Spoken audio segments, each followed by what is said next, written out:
to sign for the summer? Mikel, just on Liverpool, I think when the window closed and everyone saw they'd spent £450 million, Etihad comes in first. It's presumed they would be the team to beat. Are you not surprised at how they've gone when you saw the money that they had in the summer? I don't know, but I think, well, the previous year they didn't spend much and they managed to win the Premier League, you know, so that's football and that's the reality of that. At the end, you need a lot of things to go your way to be champion, and almost everything has to be perfect. And the moment you have issues around the squad or with players injured or whatever it is, then it's not that perfect. And we all have gone through those stages, and we all go through those stages throughout the season, and we have to navigate through that. Do you think it underlines that money doesn't necessarily guarantee success? If you spend big money, it doesn't necessarily mean you're going to get trophies?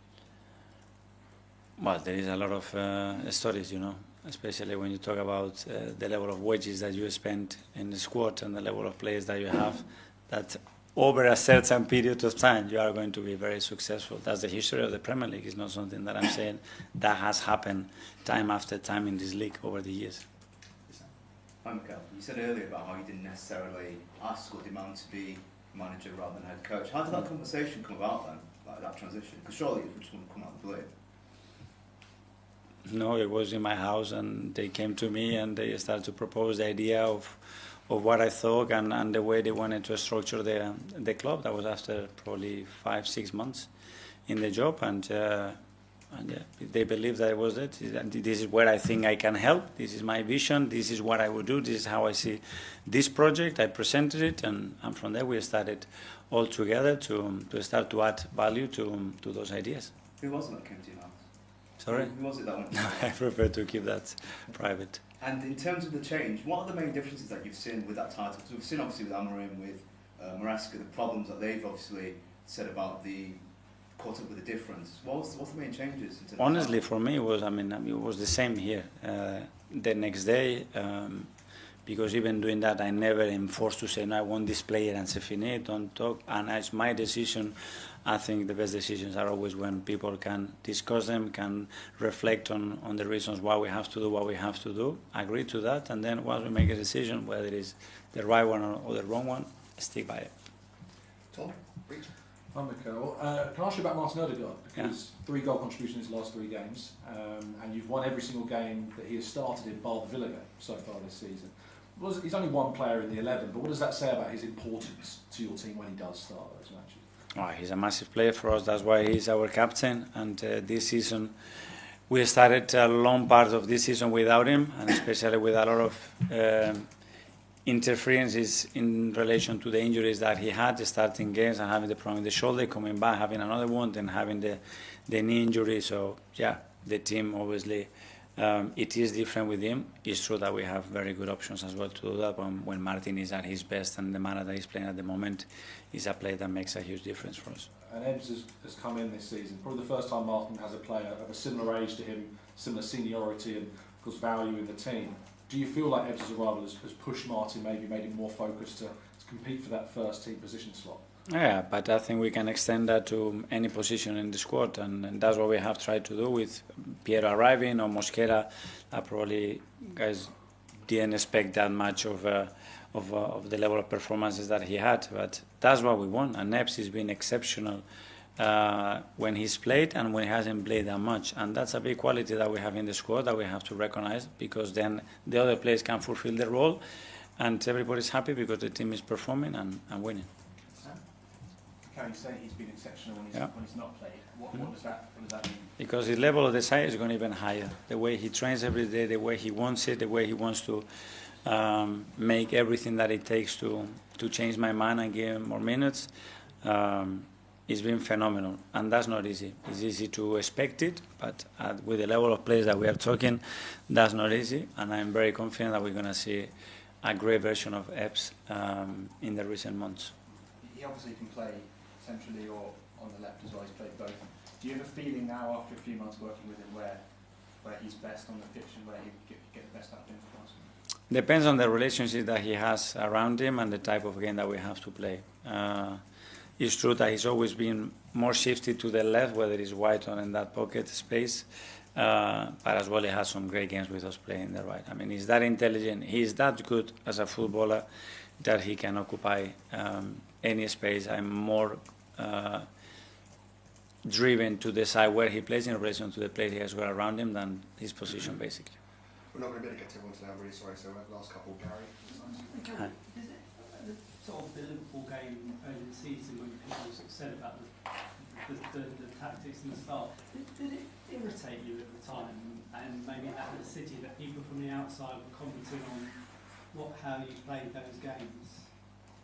No, I mean, it's normal. At the end, you are getting judged whether you win or not.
Premier League Tremors. Manchester City and Aston Villa stumble as Arsenal eye a defining night against Liverpool tomorrow.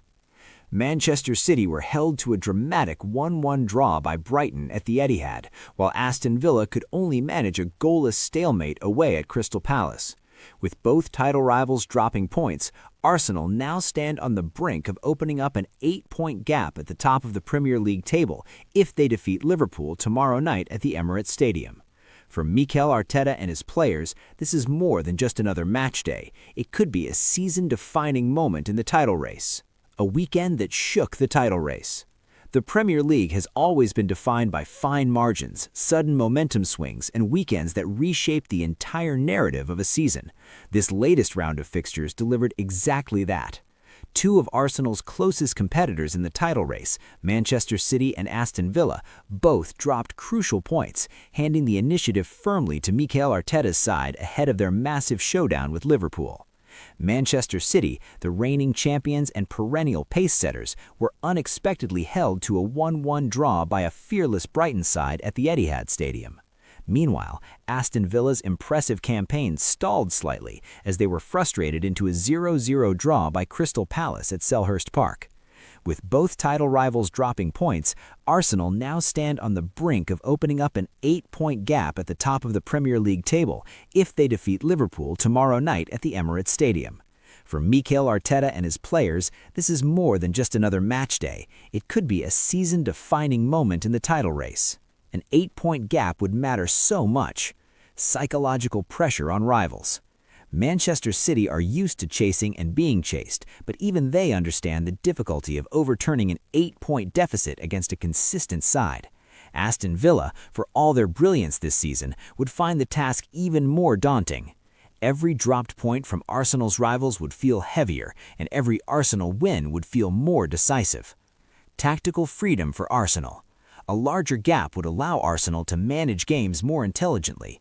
It wouldn't mean complacency, but it would offer flexibility, the ability to rotate when necessary, to absorb pressure, and to play with confidence rather than fear.